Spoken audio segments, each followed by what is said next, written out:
Buenos días a todos.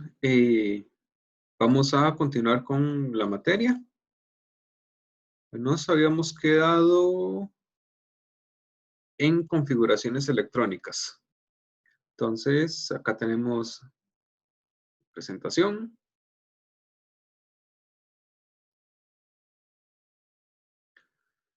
Muy bien. Habíamos visto lo que eran las configuraciones electrónicas y recordemos, tenemos tres formas o tres métodos de representar el acomodo de los electrones de un elemento. Los tres métodos son equivalentes, son diferentes formas de ver la misma información. Entonces tenemos los diagramas de orbitales, que son, digamos, la representación más visual, donde vemos cada electrón como una media flecha. Tenemos la configuración electrónica expandida, donde vamos acomodando todos los electrones desde el orbital 1s, y luego la configuración electrónica abreviada, donde utilizamos simplificamos la configuración electrónica utilizando el gas noble anterior. Entonces, les había dejado esos ejercicios para que los resolvieran.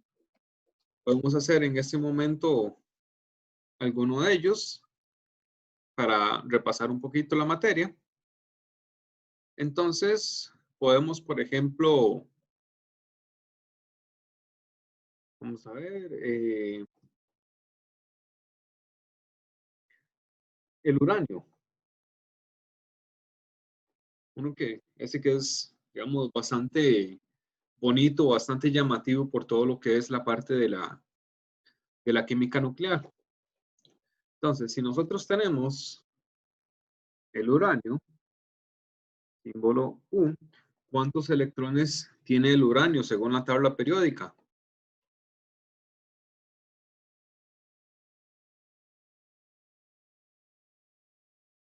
No me digan que están viniendo a química sin tabla periódica. 238. Esa es la masa molar o la masa 92. atómica. 92. Ajá, muy bien. 92 electrones.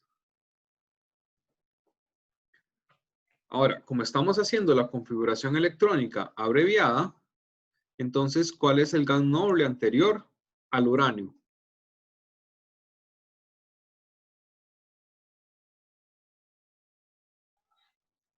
Radón. No. El radón, muy bien. Entonces, para empezar a escribir la configuración electrónica, ponemos el gas noble anterior, entre paréntesis. Y ahora, ¿cuántos electrones se han gastado cuando nosotros ponemos el radón? 86. Muy bien. El radón entonces ya me consume 86 electrones de esos 92 que yo tenía. Entonces, la resta nos dice que nos quedan 6 electrones por acomodar. Y ya, esa es la configuración electrónica, acomodar esos 6 electrones. Entonces, ¿cómo lo hacemos? Empezamos por el orbital en S del periodo en el que se encuentra el uranio. ¿En qué periodo se encuentra el uranio? En el 7. El uranio está en el periodo 7, entonces vamos a empezar con 7s. En 7s caben 2 electrones. Ahora, según la escalerita, el principio de Aufbau, ¿cuál es el orbital que sigue después de 7s? El 4F. Seguiría, muy bien, el 4f. Pero hay una cuestión. Recuerden que los elementos de tierras raras tienen una excepción. Y es que vamos a colocar un electrón de primero en el orbital D, que sería 6D. Y la excepción nos dice que es solamente un electrón. Después, ahora sí, vamos con F, que no era el 4F, es más bien 5F. El 4F es el que va después del 6S. Ahora sí, ¿cuántos electrones me quedan o cuántos electrones me sobran para acomodar en ese orbital F? 3. Me quedan 3 electrones. Muy bien. Esta sería la configuración electrónica, digamos, normal del uranio. ¿Qué tenemos que hacer ahora? Revisar si ese uranio no era una de esas excepciones a la excepción. Entonces nos vamos para la lista. Ok. Acá tenemos las excepciones en el bloque F. Recordemos que siempre acomodábamos un electrón en D y después acomodábamos en F. Teníamos las excepciones cuando teníamos F6 o F13, que son las excepciones generales. O también desde el praseodimio, el elemento número 59, hasta el samario, desde el tulio hasta el terbio, perdón, al revés, desde el terbio hasta el tulio. Tenemos el torio, que es esa excepción rara, el plutonio, y luego del berkelio al mendelevio, que era lo que teníamos acá. Entonces, recordemos, en azul o en celeste son las excepciones en donde se quita el electrón de D y lo pasamos a F, y el torio es ese bicho raro por ahí que tiene la excepción a la inversa, más bien el electrón de F pasa a D. Entonces, ¿es el uranio alguna de esas excepciones? Pues no. Entonces, esta configuración que tenemos acá es la configuración final, la configuración correcta. ¿De acuerdo? Sí, profe. Muy bien. Clarísimos con configuración electrónica. Ahora sí, compliquemos la cosa un poco más. ¿Qué pasa cuando esos átomos están cargados? Cuando no son átomos neutros, sino que tienen un número diferente de electrones a su número de protones. Bueno, recordemos que existen dos tipos de iones. Están los aniones, o sea, los que tienen carga negativa, que, como recordarán ustedes, teníamos una fórmula para calcular la carga, que nos decía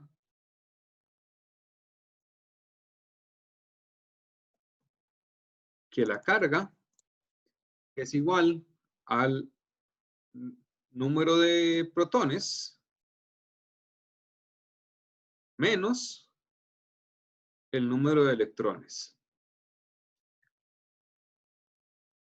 Ahora, si la carga es negativa, quiere decir que tenemos más electrones de los que deberíamos o del número de protones que tiene ese elemento. ¿Alguien tiene el micrófono abierto y se escucha el eco? Por favor, lo apagan. Gracias. Muy bien. Entonces, un anión es una sustancia que tiene más electrones. Entonces, para hacer la configuración electrónica de los aniones, simplemente agregamos tantos electrones como nos indica la carga. Recuerden que la carga es ese exceso de electrones que tenemos en el átomo. Entonces, acá, por ejemplo, si vemos esta configuración electrónica, el átomo que tiene, bueno, que está en el periodo 3, entonces nos ubicamos en la tabla periódica en el periodo 3, que empieza con sodio, magnesio, etc. El elemento que tiene 4 electrones, ok, perdón, esto está mal escrito, esto debería ser 3P, no 3D.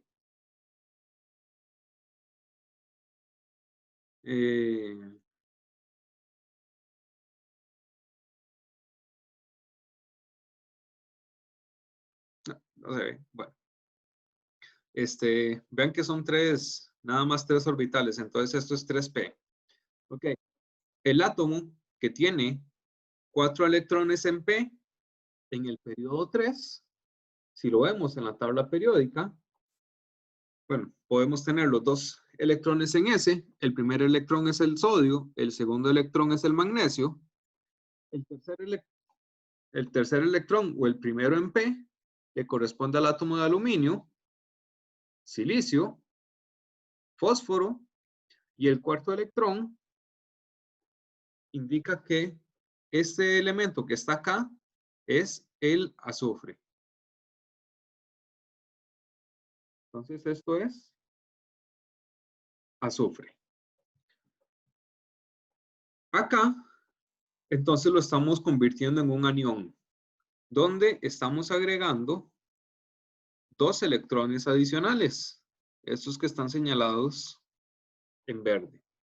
¿Qué quiere decir? Si estamos agregando 2 electrones, lo que estamos, o lo que tenemos acá, de este lado, es azufre con una carga de 2 negativo. Profe, con Sí, claro. permiso, ¿podría volver a explicar cómo sabe qué es el azufre? Ok, es sencillísimo.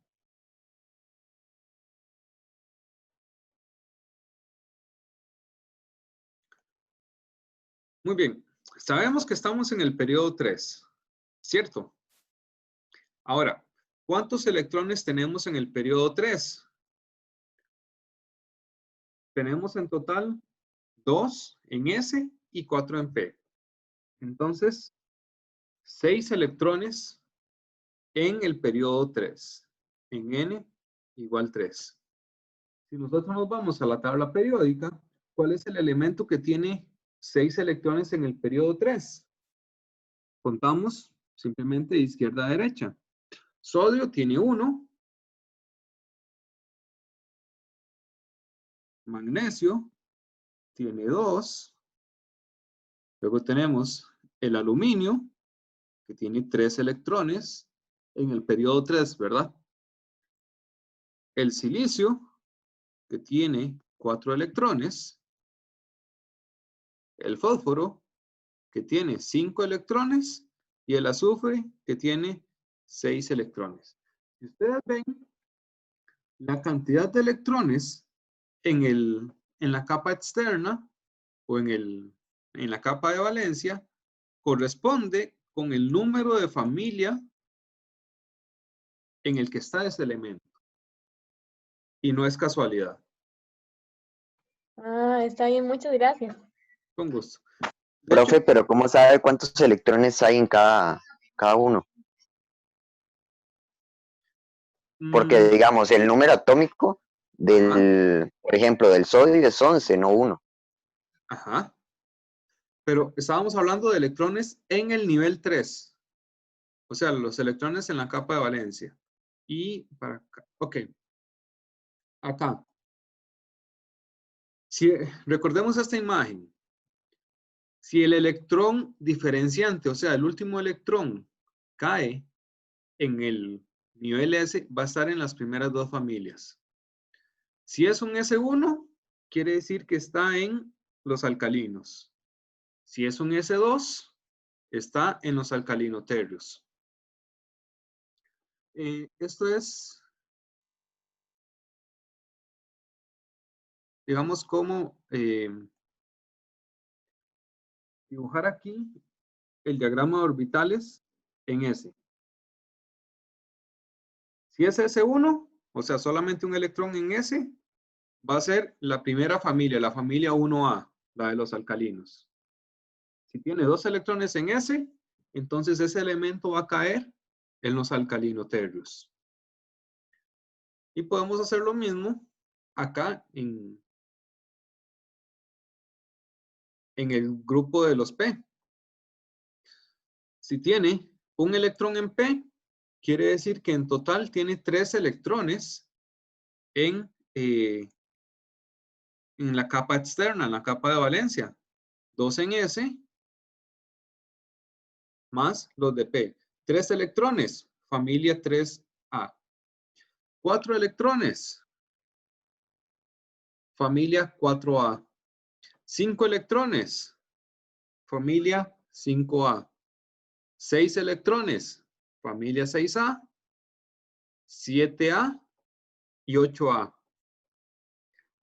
Recuerden que la tabla periódica, yo les había dicho, tiene muchísima más información de la que nos dice simplemente a simple vista, de número atómico, masa y símbolo y nombre. Todo el arreglo de la tabla periódica está hecho en base a sus propiedades, entre ellas la configuración electrónica. Entonces nosotros podemos decir prácticamente con solo ver la tabla periódica cuál va a ser el electrón diferenciante o dónde va a estar. Por ejemplo, bueno, eso si no cae en alguna de las excepciones, claro está. Entonces, veámoslo acá en un caso real. Digamos, molibdeno. Ubiquen el molibdeno. Acá. ¿En qué periodo está? El molibdeno está en el periodo 1, 2, 3, 4, 5. Está en el periodo 5.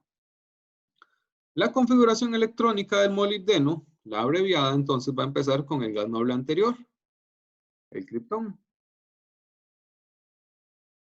Criptón, sabemos que está en el periodo 5, entonces 5s2. Con esos 5s2, digamos que ya nos movimos esos dos espacios en la tabla periódica. Y ahora nos quedan movernos cuántos espacios dentro de los elementos de transición. 1, 2, 3, 4. Esto quiere decir que la configuración electrónica del molibdeno es 5s2, 4d4. Pero recordemos que cuando teníamos d4 ocurre una de las excepciones. Entonces, una vez que ya construimos la configuración electrónica sin excepciones, lo que hacemos es revisar si cae dentro de las excepciones, que en este caso el molibdeno, recordemos que pasaba un electrón de S a D. Entonces, esta no es la configuración electrónica final. La configuración electrónica va a ser criptón 5s1, 4d5. Una vez que ya revisamos las excepciones. Pero vean que es muy fácil sacar la configuración electrónica a partir de la tabla periódica. Damos otro ejemplo rápidamente. Vamos a ver. El antimonio. O más bien, hagamos el bismuto. Para poner también los electrones en F. Gas noble anterior. Xenón. ¿El bismuto en qué periodo está? En el 6. Entonces, 6s2. Acá abarcamos o nos movemos desde el xenón, ya nos movimos esos dos espacios en la tabla periódica. ¿Qué sigue después del 6s2?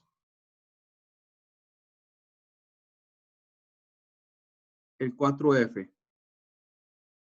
14. Entonces nos movimos. Todo transición interna. Después del 4F, 5 de 10. Entonces nos movimos todo transición. ¿Y cuántos electrones quedan en P? Simplemente contamos. 1, 2, 3. 6P3. Entonces nosotros podemos utilizar la configuración electrónica también para saber cuál es ese elemento a partir de, pues, de su configuración, de cómo nosotros vamos llenando esos electrones. Porque el orden de llenado de los electrones es precisamente el orden en el que van acomodados los elementos. ¿De acuerdo?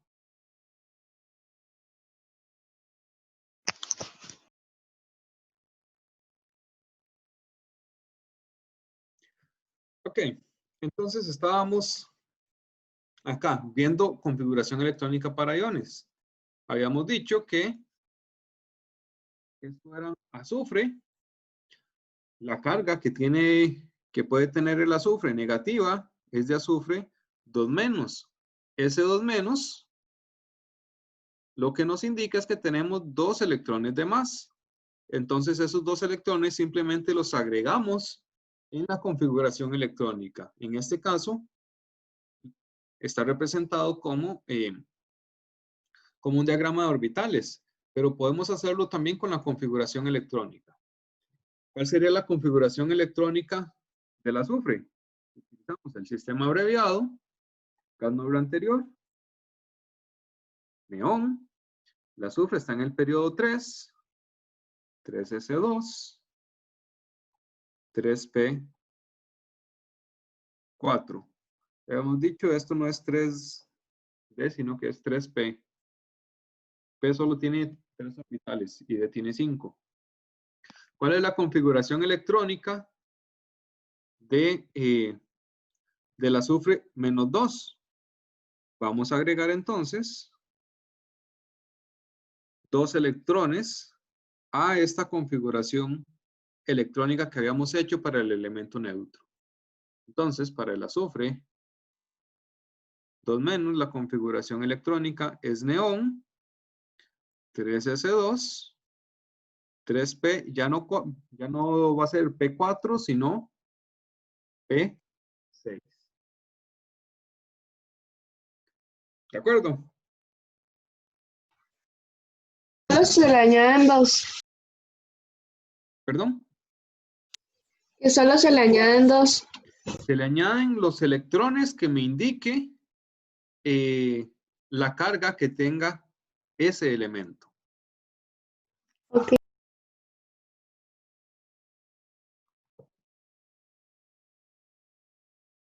Muy bien. Ahora, ¿qué sucede con los cationes? Recordemos que los cationes son los que tienen más bien carga positiva. ¿Por qué tienen carga positiva? Porque se les quitan electrones. Y aquí es el mismo caso. Se van a quitar tantos electrones como lo indique la carga del elemento. Ahora, en el caso de los cationes hay que tener cierto cuidado.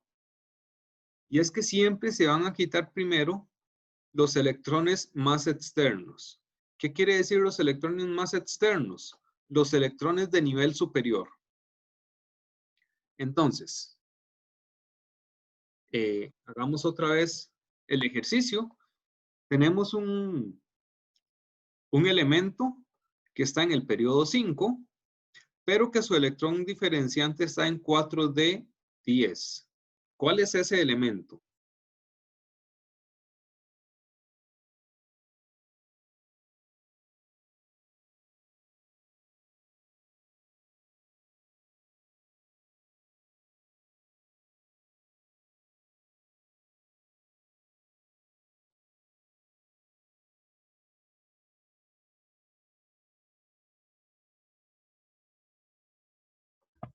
Me parece que es la plata, pero no estoy segura. Me parece que es la plata. Vamos a ver. Profe, sería el rodio, ¿no? Que, El rodio. ajá. Vamos a ver. Ok, ¿cuántos electrones tenemos en 5s? Hay solamente un electrón. Y en 4d hay 10 electrones en total. Ok, entonces, en total, después del gas noble, tenemos 11 electrones. Como estamos en el periodo 5, entonces empezamos a contar desde el periodo 5. El periodo 5 que inicia con rubidio, estroncio, ahí van 2, y entramos a transición. Itrio, circonio, niobio, molibdeno, tecnecio, rutenio, rodio, van 7 en transición, más los 2 en S, quiere decir que tenemos 9 electrones. No, no era rodio, nos hacen falta 2 electrones todavía.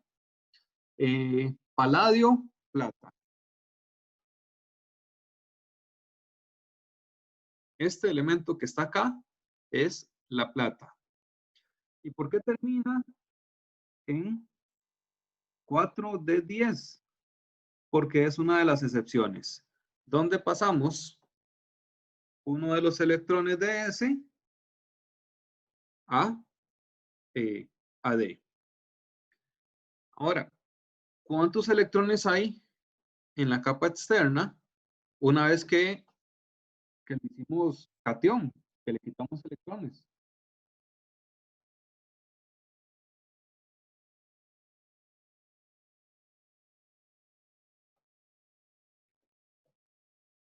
A ver, ¿cuántos electrones tenemos ahí?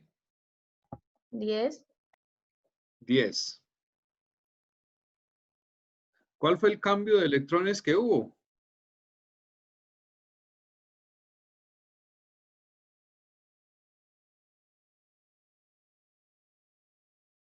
Lo que hicimos fue quitar un electrón, ¿cierto? Entonces, quiere decir que este elemento de acá, que este ion, es plata más 1. Ahora, el segundo punto.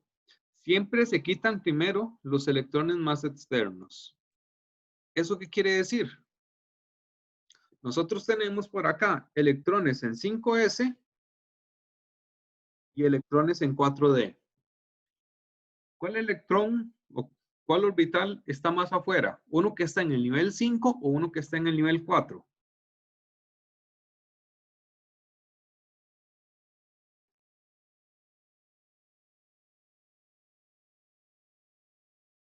¿Pregunta?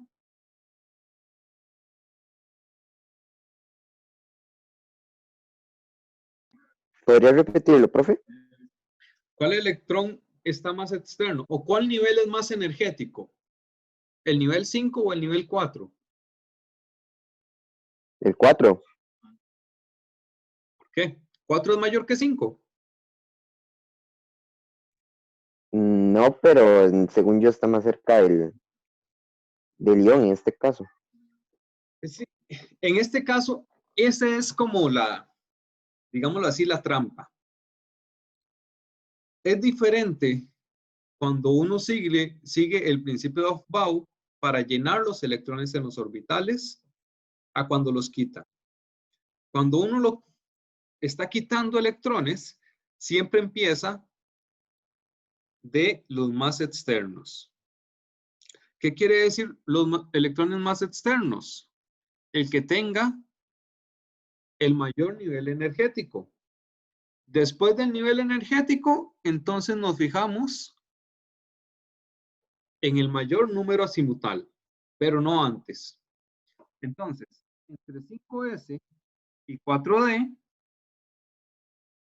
5 es mayor que 4. Y aquí estamos viendo el nivel energético. Entonces vamos a quitar primero los electrones en 5s. En este caso estamos quitando solamente un electrón. Bueno, ese electrón es el que estaba en ese. Y vean que el 4D sigue completo, no lo hemos tocado. A pesar de que a la hora de poner electrones, de llenar los electrones, el electrón diferenciante queda en 4D, o sea, es el último que se llena. El primero que se quita va a ser siempre el del nivel más externo. Y si tenemos 5S y 4D, el más externo va a ser 5S. Profe, ¿y qué pasaría si tengo 5P o así? Ok, ¿Qué pongo yo? excelente pregunta. Veamos, por ejemplo, el indio. Si tenemos el indio,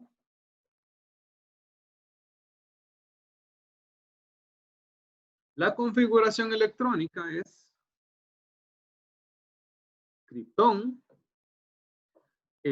Seguimos estando en el periodo 5, entonces 5S2, 4D10, 5P1. Si queremos obtener el indio más 3, tenemos que quitar 3 electrones. ¿Cuáles son esos electrones que vamos a quitar? Bueno, tenemos 5S, 4D y 5P. ¿Cuáles son los que están en el nivel energético superior? 5S y 5P, ¿no? 5S y 5P son los que vamos a quitar de primero.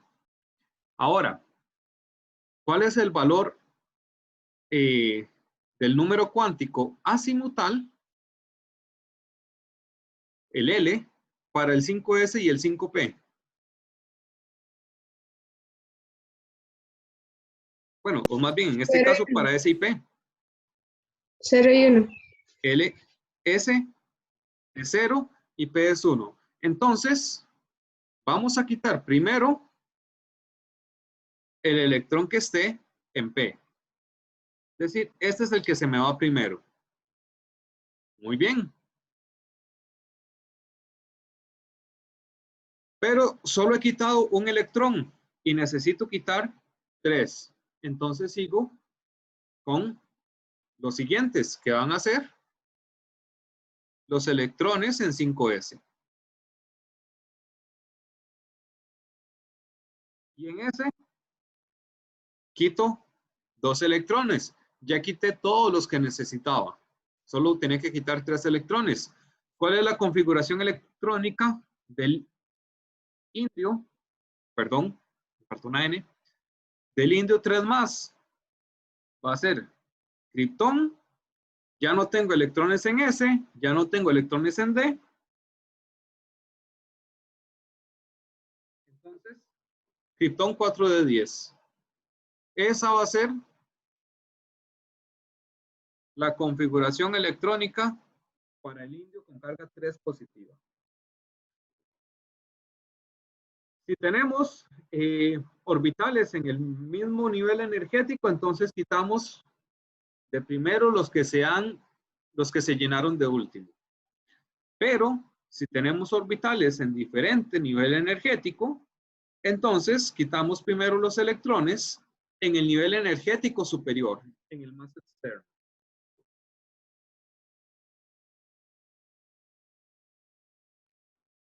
¿De acuerdo? ¿Preguntas hasta acá?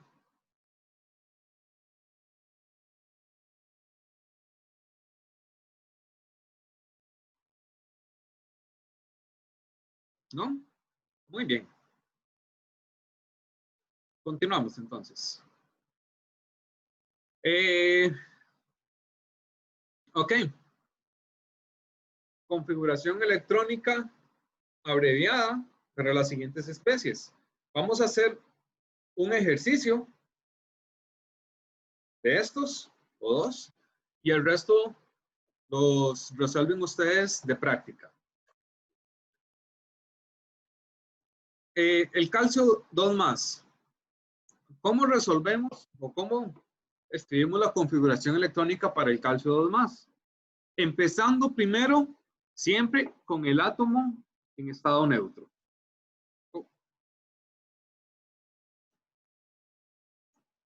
Entonces, empezamos con la configuración electrónica del calcio. Vean que ya en este punto utilizamos mayoritariamente la configuración electrónica abreviada. Es lo más común porque es la forma más sencilla y más rápida de escribir configuración electrónica. Ahora, ¿cuál es el gas noble anterior en el calcio?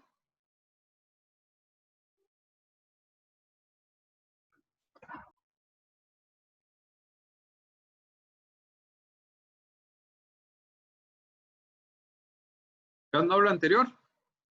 Argón. Argón. Muy bien. Y después del argón, solo tengo que moverme 2 espacios para llegar al calcio. Perdón, argón y el calcio está en el periodo 4. Entonces, 4s, 2. Podemos confirmarlo. Calcio tiene 20 electrones. Argón tiene 18. 18 del argón más 2 electrones en S suman un total de 20. Ahora sí. ¿Qué hacemos? Calcio 2+. Quiere decir que tenemos que quitar 2 electrones. Igual, empezamos por el nivel energético más externo. En este caso solamente tenemos un orbital. Quitamos un electrón en S, 2 electrones en S. ¿Cuál es la configuración electrónica del AR4S. ¿Perdón? Se queda con solo argón. Se queda solo argón.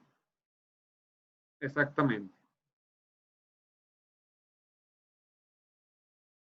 Recuerden que la regla para escribir configuración electrónica abreviada es utilizar siempre el gas noble anterior. Entonces, por ejemplo, hagamos el yodo menos. ¿Cuál es la configuración electrónica para el yodo normal?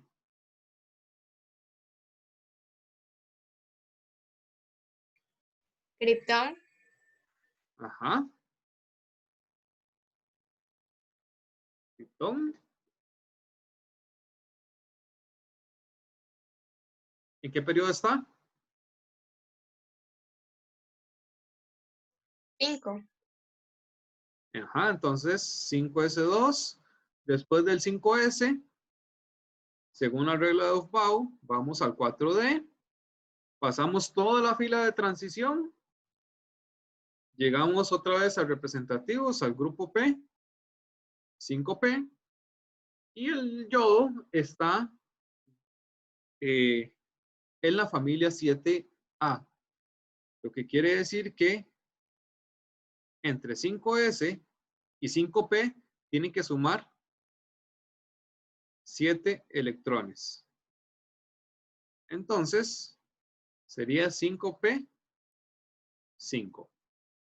Podemos confirmarlo. Yodo tiene 53. El kriptón tiene 36. Entonces, es 36. Más 2 en S. Más 10 en D. Más 5 en P. Eso nos da, en total, 36 y 10, 46, 48 y 5, 53 electrones. Solo para confirmar que tengamos correcta la cantidad de electrones.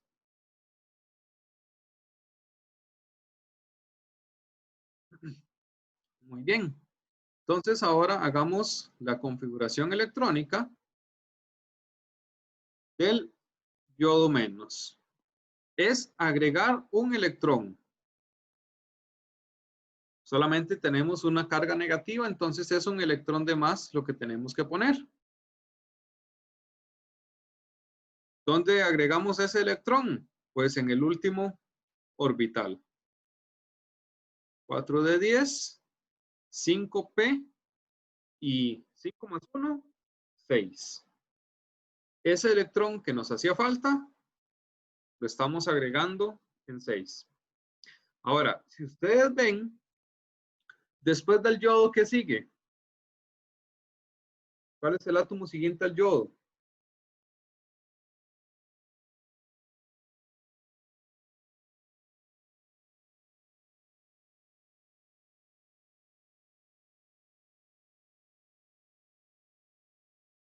A ver,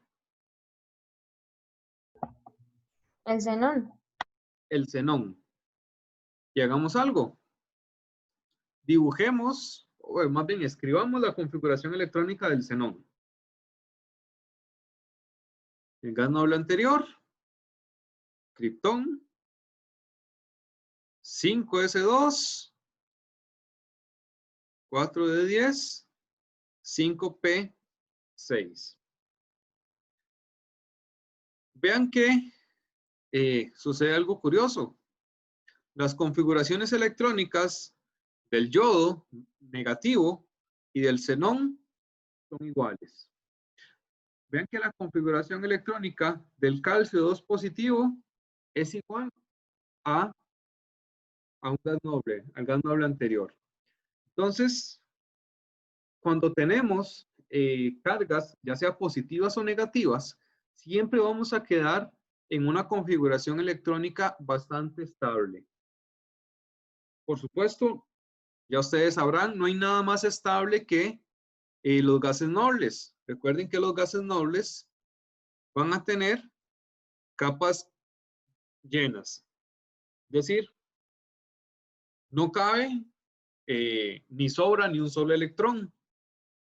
Entonces, tener una carga en un átomo siempre va a buscar parecerse a los gases nobles.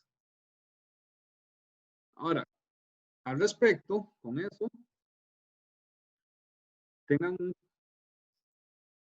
un cuidado nada más, y es, no escriban que la configuración electrónica del yodo menos es el gas noble, es la configuración electrónica del gas noble xenón. No, nunca malo. ¿Por qué? Recuerden que la configuración electrónica abreviada siempre es con el gas noble anterior. Siempre. Entonces, aunque sería más fácil escribir xenón entre corchetes en lugar de toda la configuración electrónica, hay que escribir toda la configuración electrónica. Porque tenemos que usar siempre el gas noble anterior. Ahora,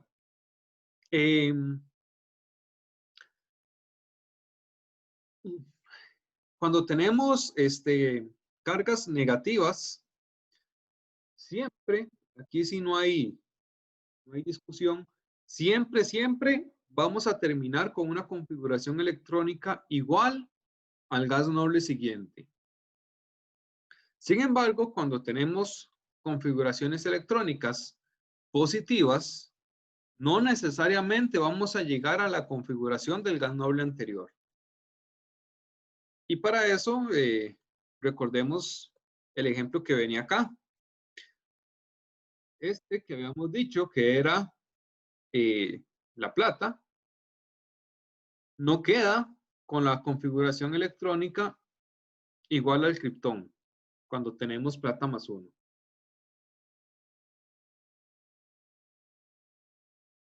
Entonces, vean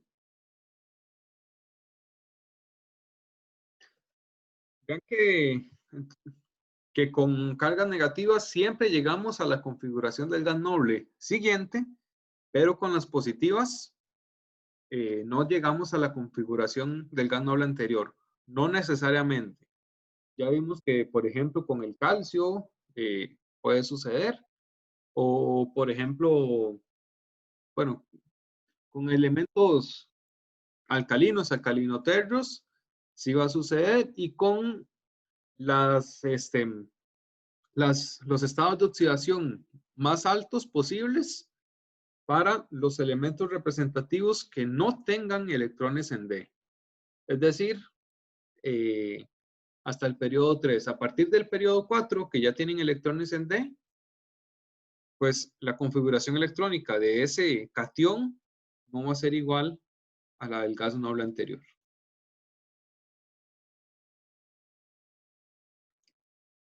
Ok, acá les quedan otros ejercicios. Recuerden, por ejemplo, en el manganeso, en el mercurio, quitar siempre el electrón más externo, el del nivel superior. Y si hacen falta quitar electrones, entonces quitan ya donde queden electrones. Ahí sí podrían quitar entonces electrones en de los niveles energéticos anteriores. Ahora, ¿por qué creen ustedes que no existe, por ejemplo, que no existe el calcio más 3 o el calcio más 5?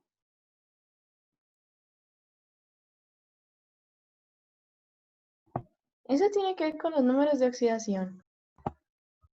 Sí, recordemos que el calcio solo tiene el número de oxidación más 2. Pero ¿por qué no podrá tener más 3, más 5, más 4, por ejemplo?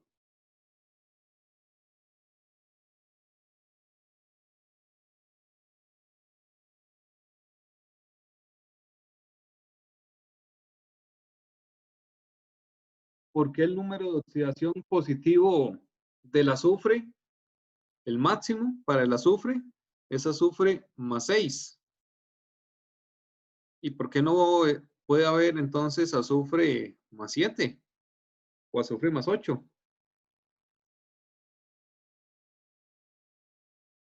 ¿O Por la por qué? familia en la que está.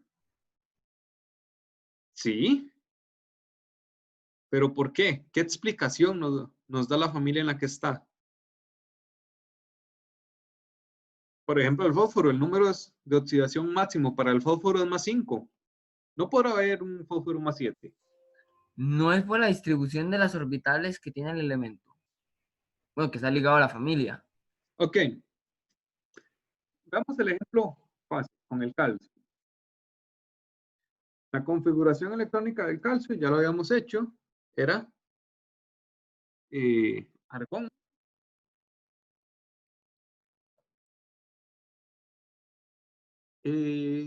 Argón 4s2. ¿Qué pasa si yo quiero quitar 3 electrones en el calcio? Yo quito 2 electrones en ese. ¿Y dónde tengo que quitar el tercero? Tengo que quitárselo digámoslo así, a la configuración del argón. ¿Cómo habíamos dicho que se llamaban los electrones que estaban en el gas noble anterior?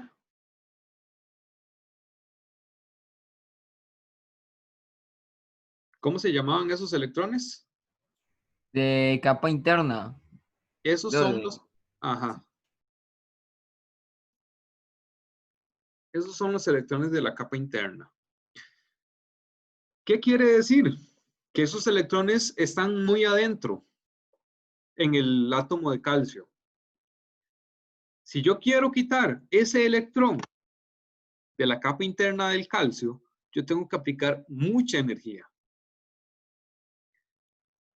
Que se podría hacer, pero como requiere tanta energía, entonces quitar ese electrón simplemente no es viable. No hay ninguna reacción que yo pueda hacer que me logre quitar ese electrón de la capa interna. Lo máximo que puedo quitar son los 2 electrones que tengo en la capa externa, en la capa de valencia. Por esa misma razón, para el fósforo, solamente puedo tener un estado de oxidación más 5. El fósforo, que la configuración electrónica sería neón 3s2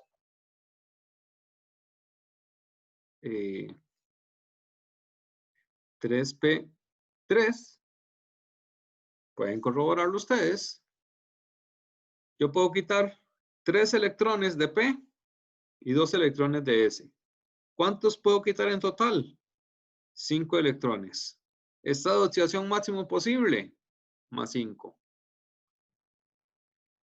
Fósforo más 7. Necesitaría quitar 2 electrones del núcleo interno, de la capa interna del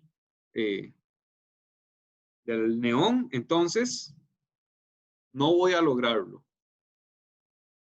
Lo más fácil es quitar los electrones de la capa de valencia, de la capa más externa, los que están afuerita, disponibles para poder, por decirlo así, meter la mano y sacarlos. Entonces, habíamos visto cómo obtener o cómo saber los estados de oxidación posibles para un elemento a partir de la tabla periódica. Ya vimos que la posición en la tabla periódica no es antojadiza, depende de la configuración electrónica. Eso quiere decir que la configuración electrónica, como lo vimos para el calcio, para el fósforo, esa configuración electrónica también influye en los estados de oxidación posibles. Todo está relacionado.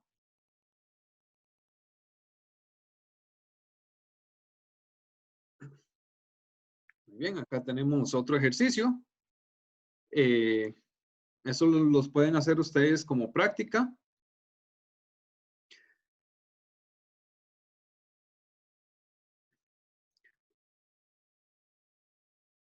Acá más ejercicios. Por ejemplo, acá algo de lo que vimos ahora. ¿Cómo saber de cuál elemento estamos hablando a partir de la configuración electrónica? En lo que tienen que poner es cuál es la familia.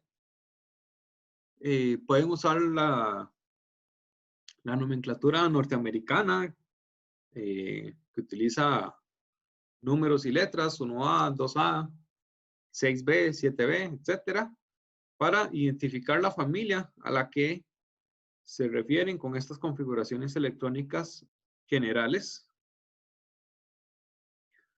Y luego, acá, tienen que buscar cuál es el error en estas configuraciones electrónicas. Hay un error en todas ellas. Entonces, que ustedes logren identificar cuál es ese error. Ahora, algo rápido. Las estructuras de Lewis para elementos representativos. ¿Qué son estructuras de Lewis? Estructuras de Lewis son formas, digámoslo así, visuales, formas gráficas, de ver los electrones de la capa de valencia de un elemento. Vean que en este caso solamente lo vamos a utilizar para elementos representativos. Vamos a utilizar los electrones de S y de P. Entre estos dos orbitales, ¿cuántos electrones puedo tener máximo?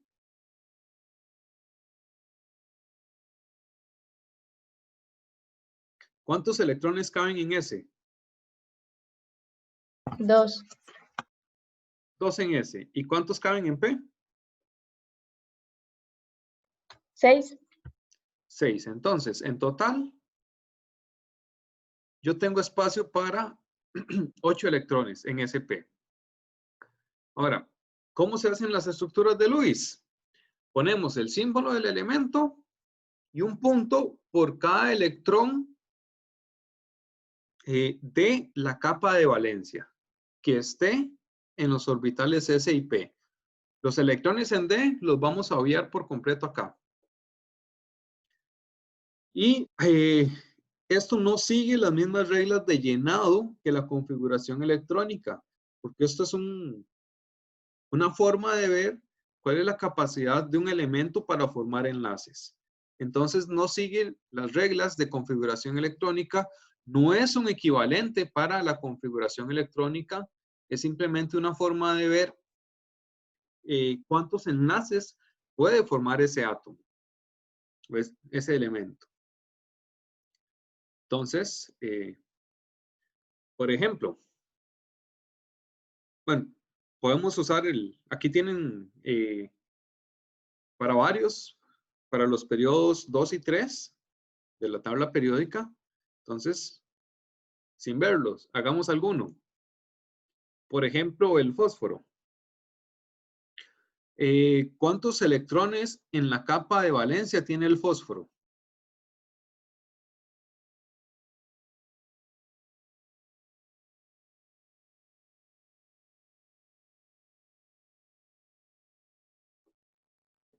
A ver.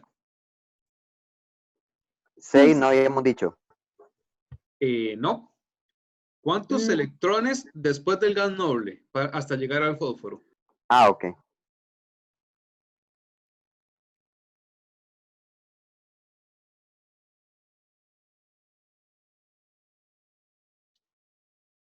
A ver, ¿cuántos son?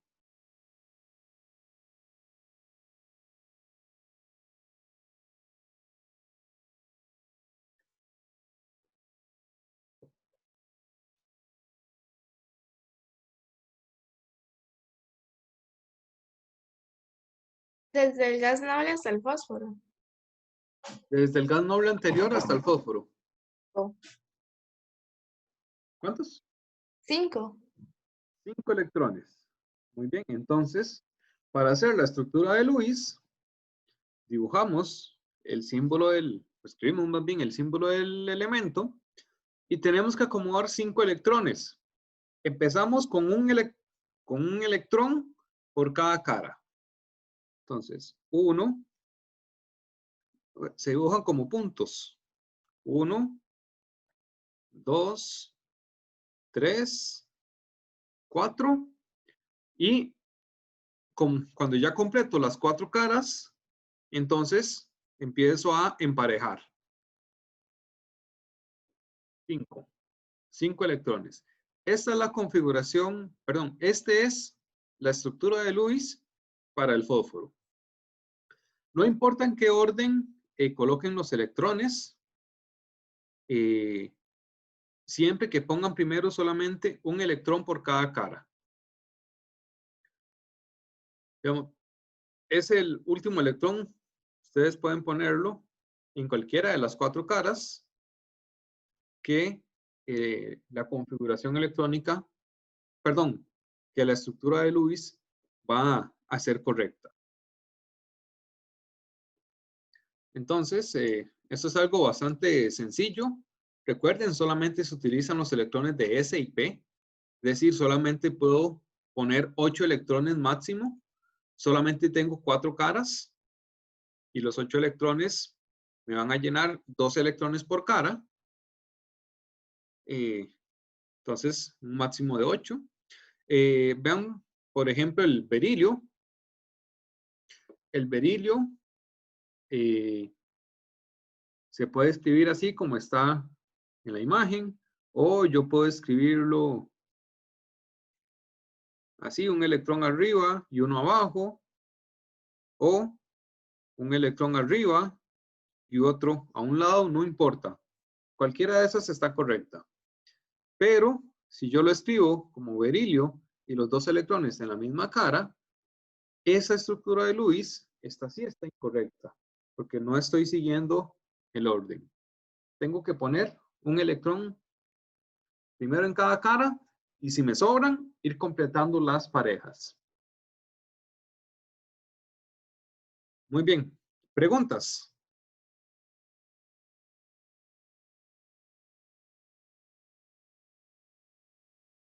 ¿No? Ok, ven que para ese ni siquiera hay ejercicios, es algo sumamente sencillo. Luego, en su momento, ya veremos las estructuras de Lewis para compuestos. Entonces, eso sí es, sí ya es más interesante. Por el momento, solamente para que conozcan, que tengan la idea de lo que es la estructura de Lewis para los elementos. Y ahora vamos a pasar a ver lo que son las propiedades periódicas de los elementos, que lo podemos encontrar en el capítulo 7 del Brown.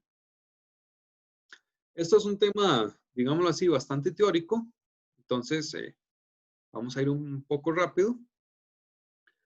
Son 4 o 5 propiedades periódicas. Entonces, vamos a ir viendo uno a uno. La carga nuclear efectiva es la primera propiedad periódica. Ahora, ¿qué es lo que nos dice que una propiedad sea periódica? Que se repite, que tiene un patrón. Recuerden ustedes que la tabla se llama la tabla periódica de los elementos. O sea que vamos repitiendo los patrones, como por ejemplo propiedades físicas, propiedades químicas, o sea, reactividad, configuración electrónica. El patrón en la configuración electrónica se está repitiendo. Entonces, las propiedades periódicas son propiedades adicionales que tienen esa periodicidad, que tienen un patrón repetitivo.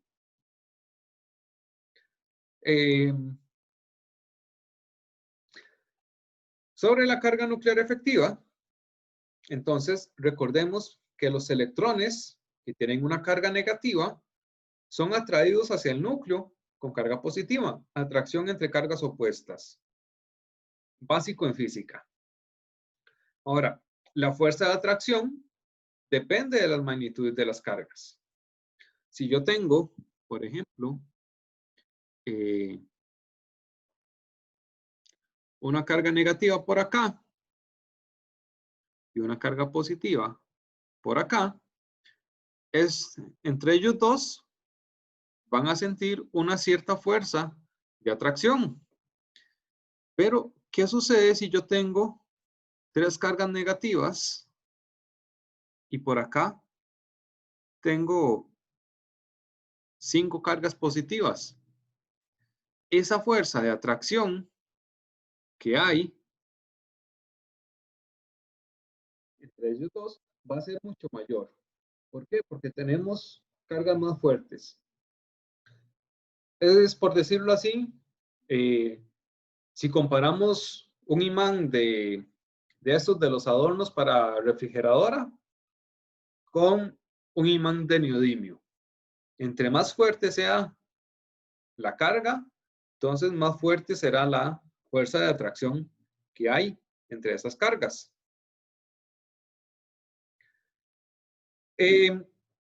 Algo importante dentro de un átomo, dentro de un elemento, es que no todos los electrones reciben la misma fuerza de atracción. ¿Por qué? Porque los electrones que están más cerca del núcleo, por decirlo así, tienen toda esa atracción de manera directa.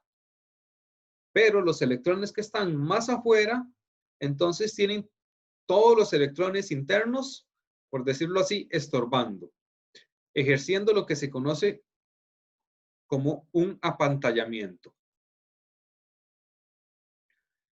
Entonces, por ejemplo, en este caso tenemos el átomo de sodio con 11 electrones.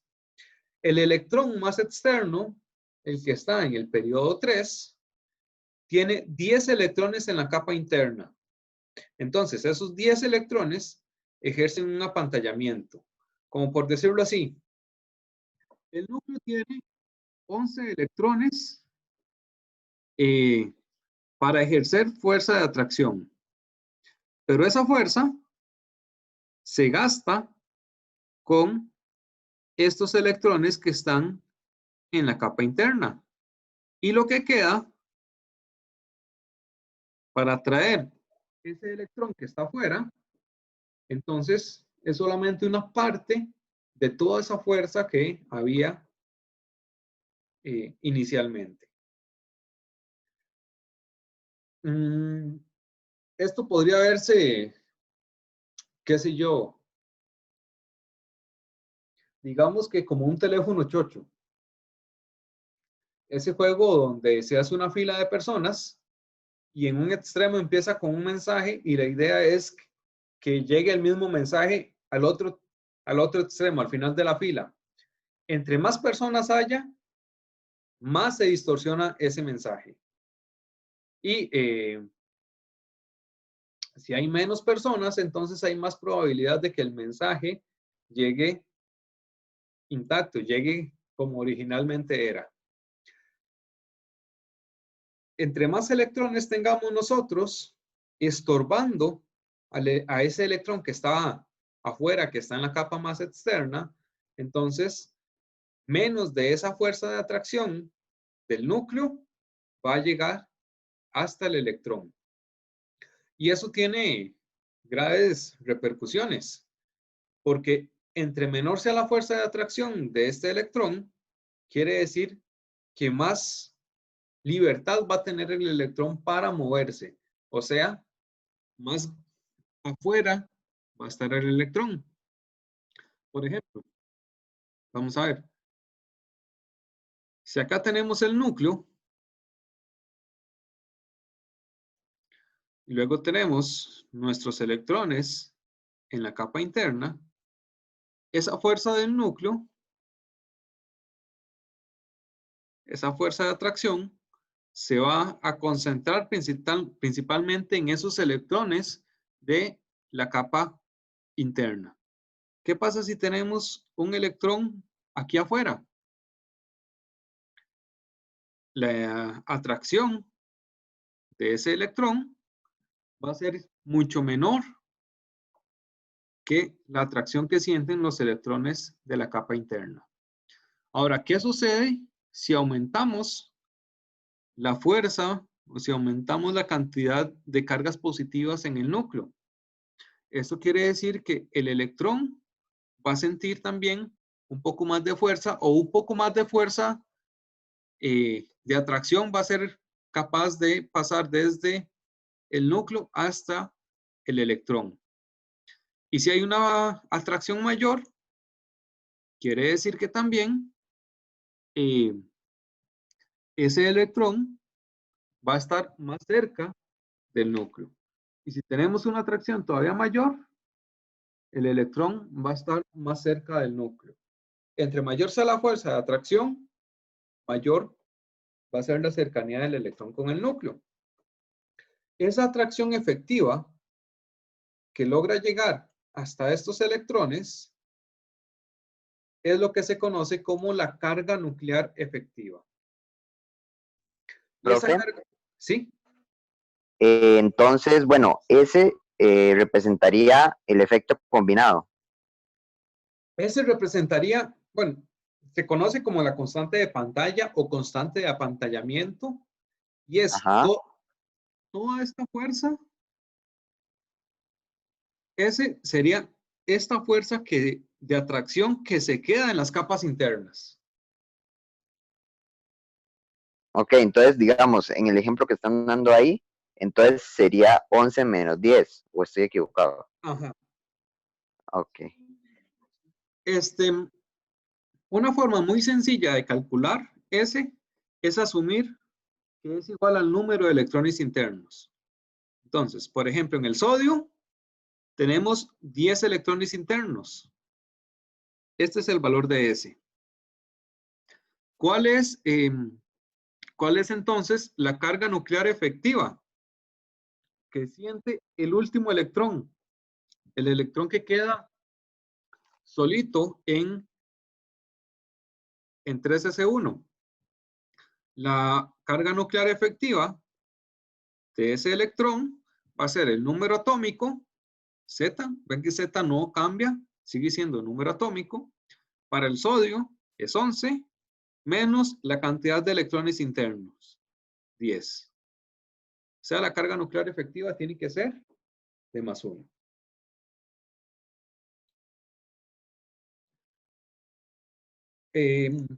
Ok, claros con este cálculo. Es una aproximación, pero es la forma más sencilla de calcular la carga nuclear efectiva. Ahora, si nosotros nos mantenemos en el mismo periodo, nos movemos hacia la derecha sobre el mismo periodo, la carga nuclear efectiva va a aumentar. ¿Por qué? Por ejemplo, antes teníamos el sodio. Hagámoslo con el silicio. Si nosotros lo hacemos con el silicio que tiene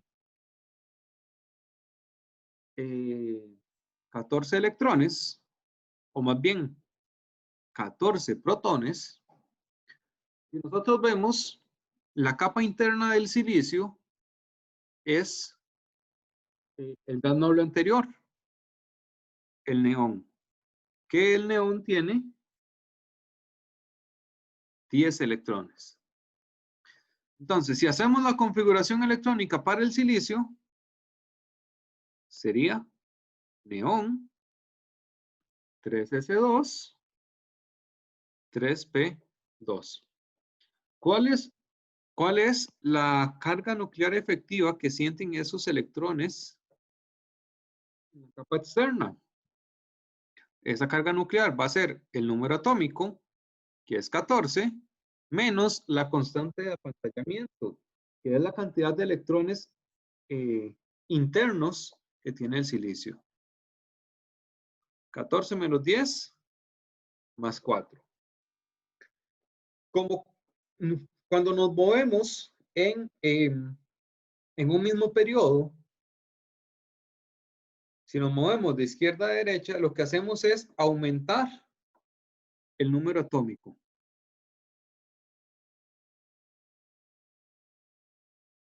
Y si aumentamos el número atómico, este Z va a aumentar, pero la constante de apantallamiento, es decir, la cantidad de electrones internos, se mantiene igual. Entonces, al aumentar el número atómico, aumenta la carga nuclear efectiva. Ahora, ¿qué sucede cuando nos movemos? Ok, bueno.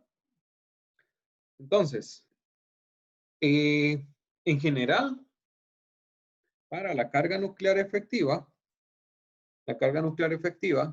aumenta, perdón, la carga nuclear efectiva aumenta cuando nos movemos de izquierda a derecha. Pero también la carga nuclear efectiva aumenta, vamos a ver.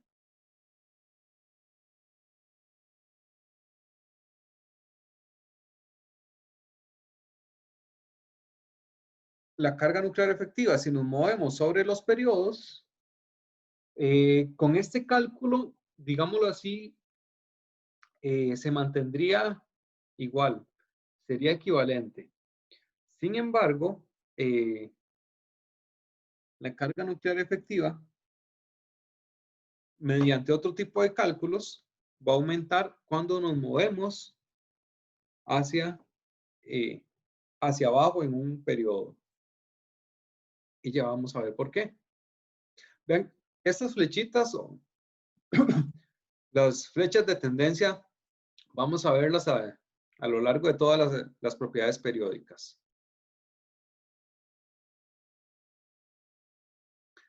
Ok. Podemos utilizar otro cálculo.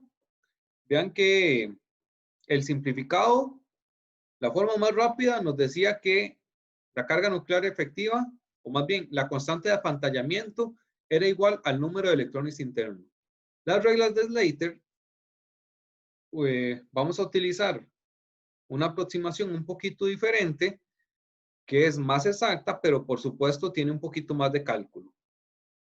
Entonces, en este caso, escribimos la configuración electrónica. Tiene que ser la configuración electrónica expandida y agrupamos los electrones en orden de número atómico. Entonces, vean que vamos a seguir siempre el orden de número del nivel energético y los electrones de S y P los dejamos en un mismo grupo.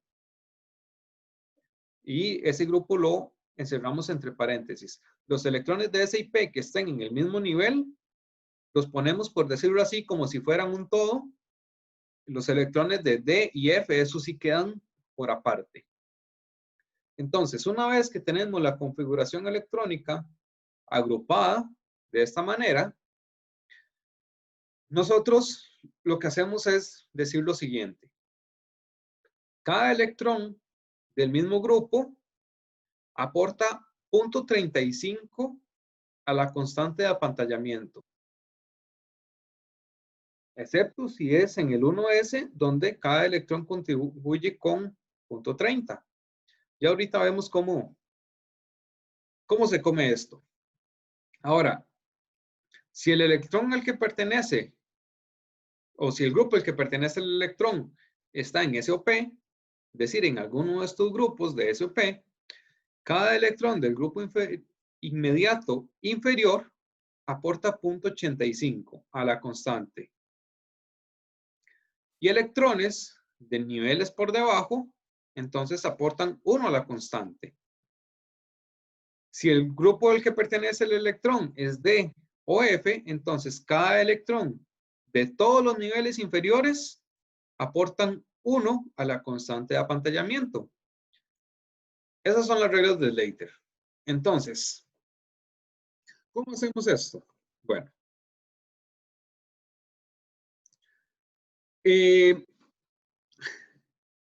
Acá tenemos el ejemplo del hierro. El hierro, que la configuración electrónica es argón, 4s2, 3d6. Si utilizamos el método simplificado y queremos calcular el Z efectivo en estos electrones, simplemente utilizamos la fórmula, el número atómico del hierro, que es 26, menos los electrones internos,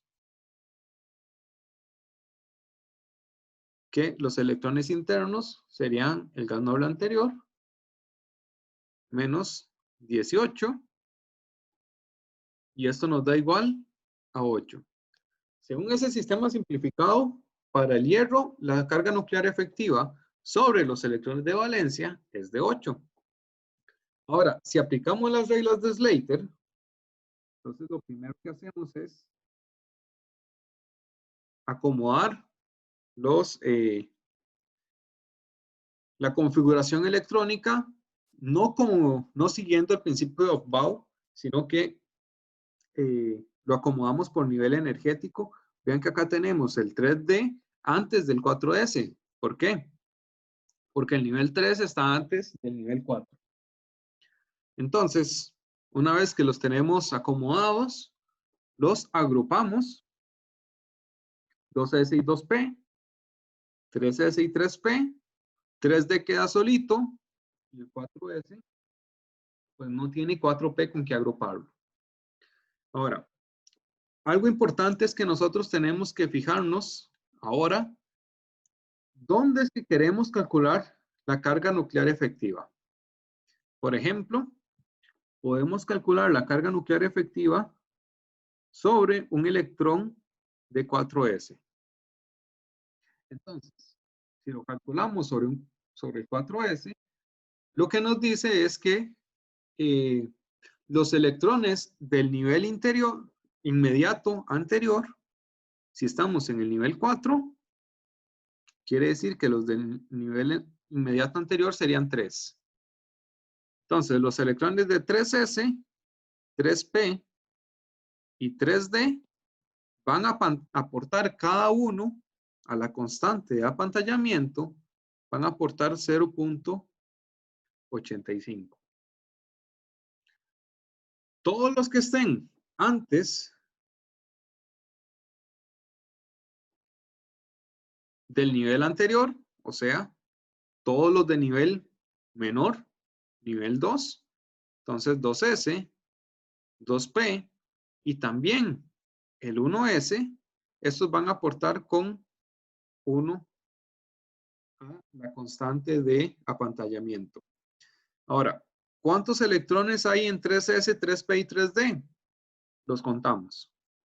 2 de S, 3 de P, perdón, 6 de 3P y 6 de 3D. En total hay 14 electrones. Entonces, ese punto 85 lo multiplicamos por los 14 electrones. ¿Cuántos electrones hay en niveles anteriores?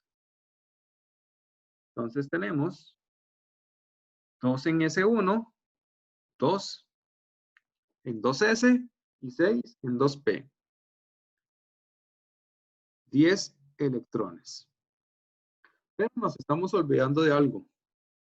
Nosotros queremos ver el efecto de la constante de apantallamiento en un electrón, en solamente un electrón de los que está en 4S.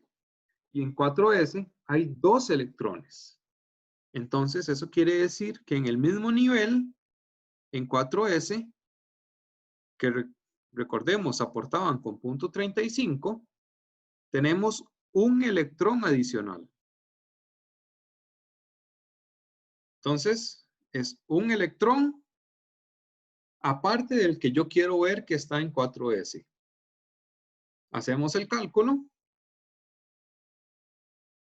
de todo esto. Entonces, punto 85 por 14 más 1 por 10 más punto 35 por 1.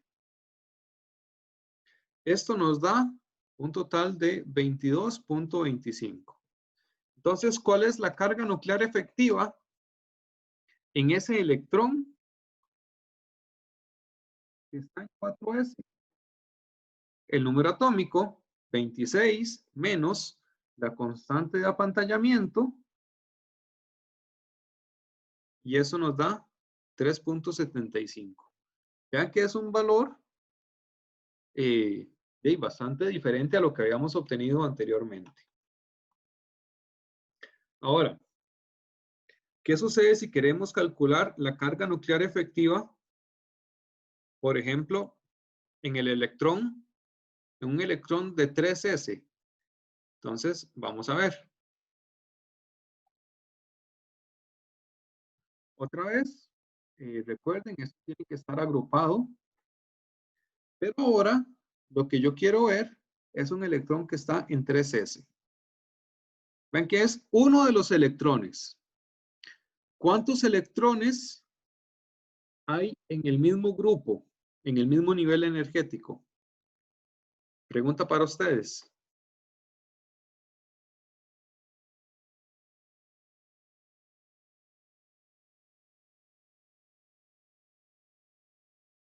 A ver, ¿cuántos electrones hay en el mismo nivel energético?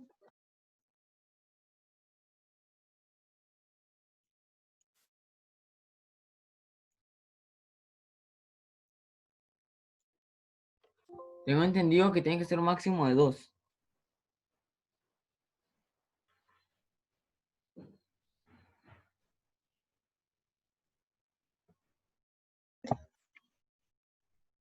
Ahí hay 8.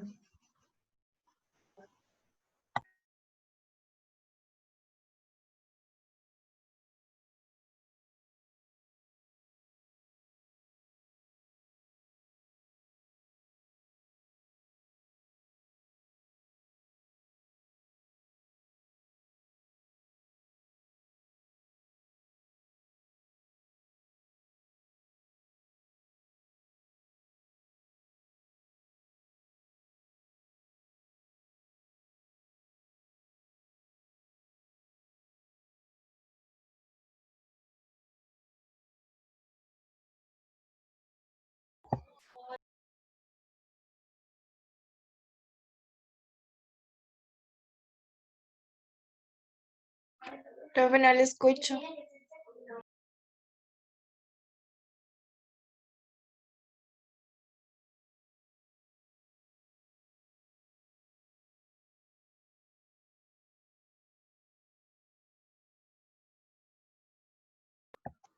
Profe, yo tampoco le puedo escuchar. Profe, no se escucha.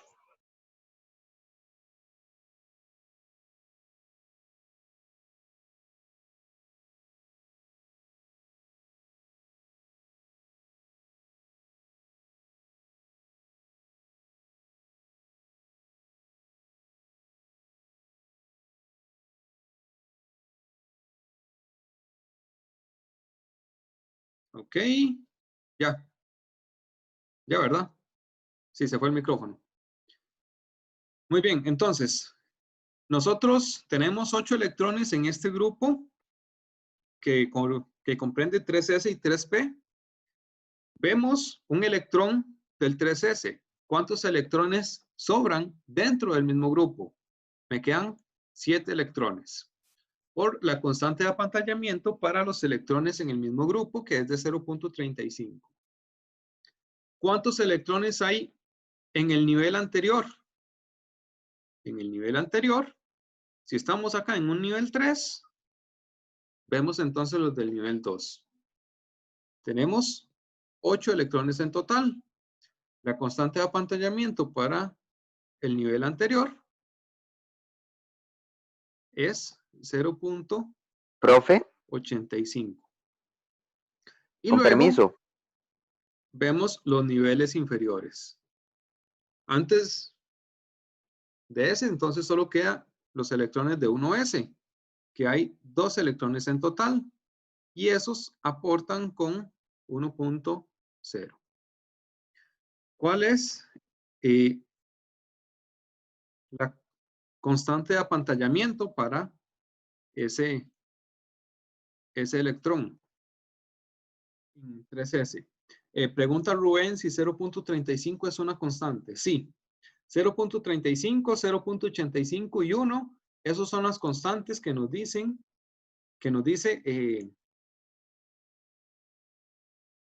las reglas de Slater. Para los electrones dependiendo de dónde estén respecto al electrón que nosotros estamos viendo.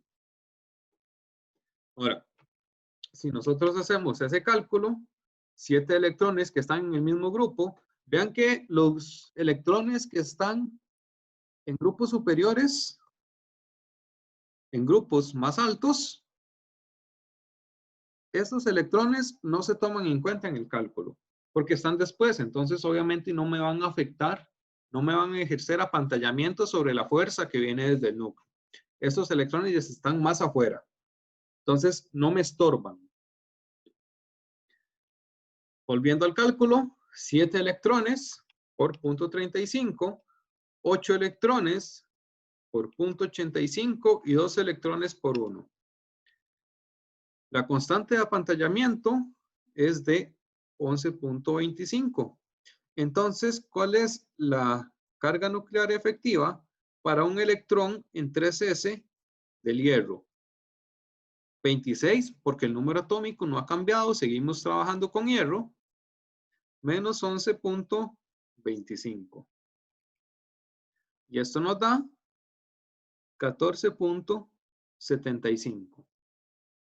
¿Por qué la constante de la carga nuclear efectiva es mayor en un electrón 3s que en un electrón 4s?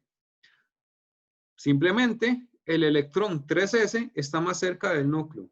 Entonces, por supuesto, tiene que recibir una fuerza mayor de atracción desde ese núcleo. Además, hay electrones que están por fuera,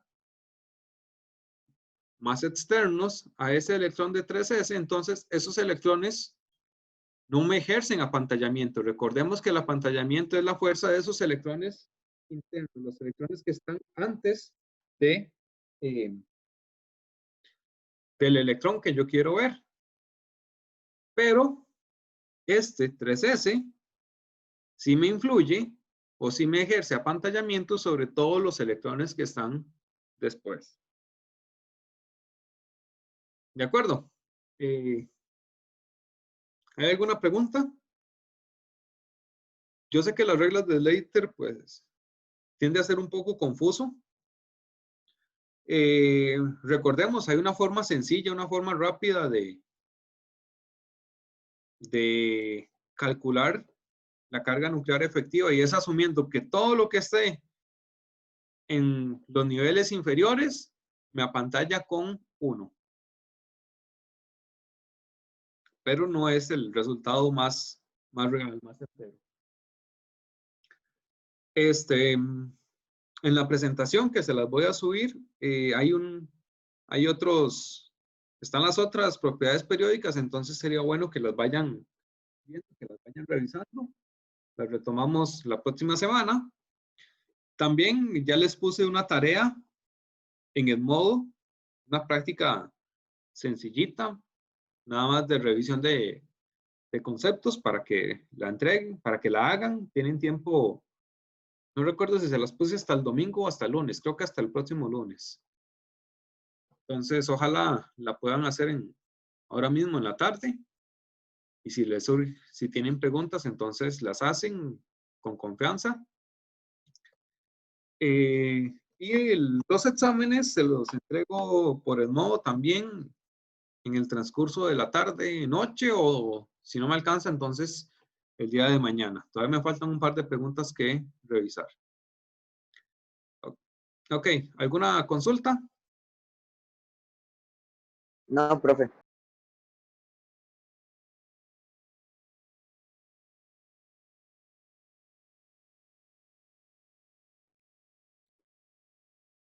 ¿Algo que no haya quedado claro?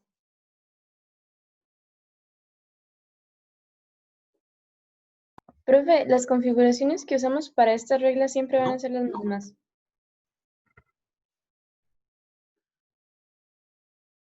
Bueno, entonces, hasta acá la clase de hoy. Provecho en el almuerzo y nos vemos la próxima semana.